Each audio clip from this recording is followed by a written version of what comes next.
Écoutez, tout le monde sait, enfin, il y a une grande hypocrisie. Tout le monde sait qu'il y a des services, des militaires, des renseignements, des grands pays occidentaux.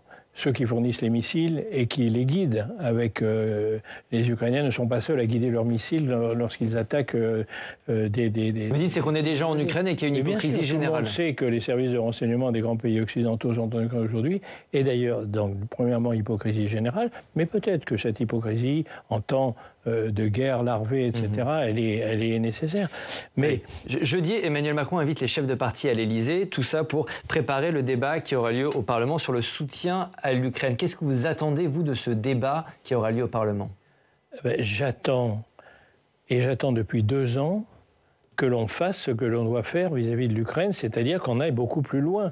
J'attends que nous ne nous trouvions pas dans la situation où nous avons promis 1 million d'obus à l'Ukraine et où nous ne sommes pas capables d'en livrer plus de 300 000 et où les Ukrainiens sont en train de reculer parce que, pour une seule raison, non pas parce qu'il manque d'hommes et de héros et de gens qui se battent, mais parce qu'il manque de ce qu'on leur a promis, et notamment des missiles, de la défense antiaérienne et des avions. J'attends, bien entendu, et ça fait 2 ans que j'attends ça, et je ne suis pas le seul à l'attendre. Et surtout, ce sont les Ukrainiens qui l'attendent.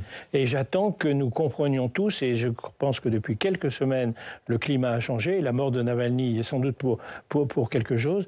J'attends que nous comprenions que si l'Ukraine perd, c'est l'Europe qui perd, et que demain, ce sera la Lituanie, l'Estonie ou bien la Moldavie, et que Poutine ne s'arrêtera pas. Donc, Claude Malhuret, la réponse doit être européenne.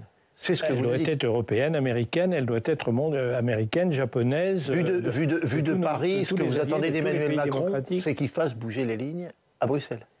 Bien sûr, mais ça fait longtemps et à Bruxelles, d'autant plus que malheureusement, nous sommes face à un des principaux partenaires, une des principales puissances européennes qui est l'Allemagne, dont une partie de la coalition est tout à fait prête à y aller, les écolos, les libéraux, et où malheureusement le chancelier Scholz ne se montre pas, c'est le moins qu'on puisse dire, à la hauteur de la situation.